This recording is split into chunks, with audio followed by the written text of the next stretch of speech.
The iconic and tragic Spartacus Revolt. The Spartacus Revolt, 73-71 BCE, also known as the Third Servile War, stands as one of the most iconic and tragic uprisings in the history of ancient Rome. The revolt was led by Spartacus, a gladiator, and it symbolizes the fury of the oppressed against a brutal and unforgiving empire. The story is one of struggle, bloodshed, and defeat. At the heart of this rebellion lies a horrifying tale of human suffering, desire for freedom, and the violent response of a powerful empire determined to crush any challenge to its authority. To understand the significance of the Spartacus Revolt, we need to look at the brutal conditions under which its leaders and followers lived. Ancient Rome, with its vast empire stretching across Europe, North Africa, and the Middle East, relied heavily on slavery. Millions of people captured in wars, born into slavery or sold into servitude, were forced to toil under horrible conditions for the wealthy elite and the state.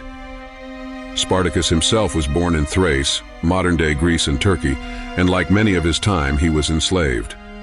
His training as a gladiator occurred in the notorious gladiatorial school, Ludus of Capua, a city in southern Italy. Gladiators were forced to fight to the death for the amusement of wealthy Romans, and although many tried to escape, few succeeded. Yet in 73 BCE, a small but significant number of gladiators, including Spartacus, Crixus, Gannicus, and Anomius, managed to escape from the Ludus. Their escape was not spontaneous. It was carefully planned and executed, involving over 70 gladiators who broke out, seized weapons, and retreated to Mount Vesuvius, a strategically advantageous location. This first act of rebellion may seem like a small act of defiance, but it marked the beginning of a chain of events that would turn the Roman world upside down. Once on Mount Vesuvius, Spartacus and his fellow gladiators began to rally other slaves from the surrounding countryside. As they raided nearby estates and freed more slaves, their numbers grew exponentially. The revolt went from a small escape attempt to a full-scale insurrection. Spartacus quickly emerged as the leader of this ragtag army, and his charisma, military strategy, and resolve made him the perfect figure to rally the oppressed. The nature of the revolt was not merely a desire to escape the chains of slavery, it was a fight for survival and revenge. The slaves and gladiators who followed Spartacus were not only seeking freedom, but also exacting justice for the countless years of cruelty they had endured. The horrors of Roman slavery were deeply ingrained in their minds, and in their eyes, there was no turning back once they started. At first, the Roman Senate underestimated the seriousness of the revolt. They believed that the rebels were nothing more than a band of runaway slaves who could be easily dealt with. They sent a series of inexperienced commanders to quash the rebellion, but these Roman officers proved to be no match for Spartacus's growing army. As the months passed, Spartacus and his followers grew stronger. The rebels moved swiftly through southern Italy, defeating Roman forces sent to stop them. The revolt began to resemble a serious military threat. Spartacus demonstrated tactical brilliance, using guerrilla warfare to outsmart and outmaneuver the Roman legions. Instead of directly attacking well-fortified cities, the rebels struck at Roman supply lines and vulnerable points. Spartacus also wisely forged alliances with other slaves and groups, further strengthening his army. At its peak, the army of Spartacus numbered between 70,000 and 120,000 people, including not only slaves but also free men, women, and children who joined in the hope of finding freedom or a better life. Spartacus's forces, though made up of people with little military experience, fought with fierce determination.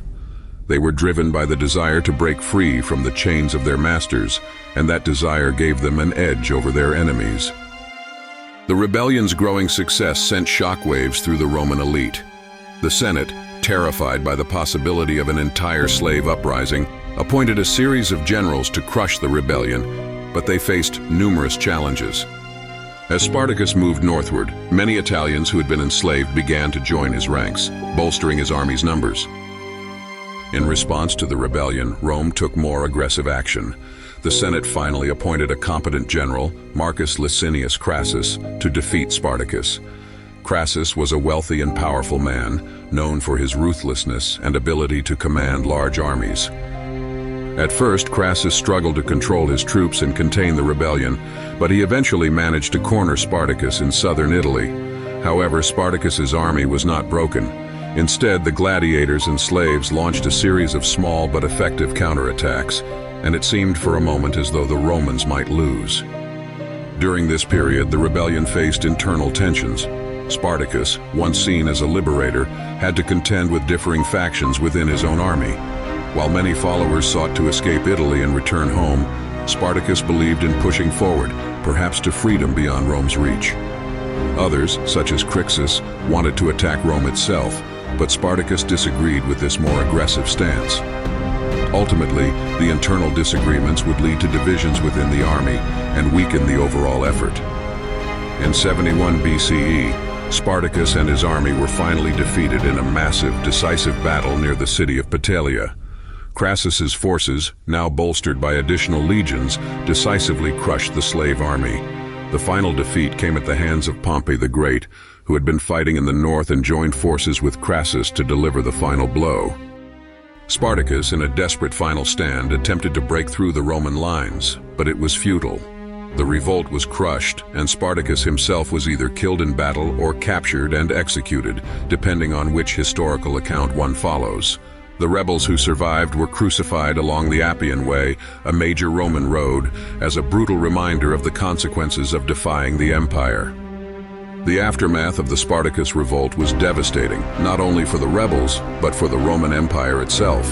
In the wake of the uprising, Rome took further steps to solidify its control over the slave population, passing harsher laws and intensifying surveillance of the lower classes. The memory of the rebellion haunted the empire for years, and although it had been crushed, it exposed the deep flaws in the Roman system.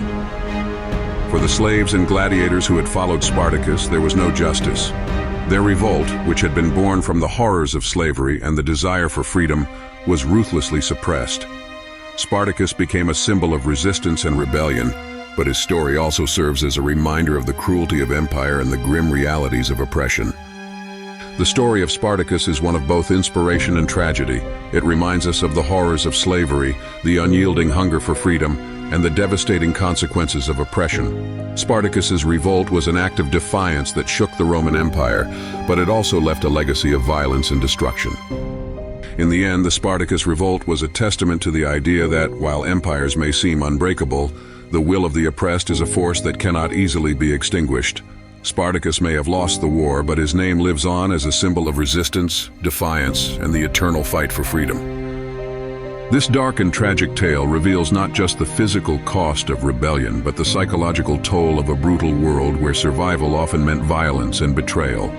Through Spartacus's eyes, we see the strength of the human spirit tested against the oppressive forces of an unforgiving empire.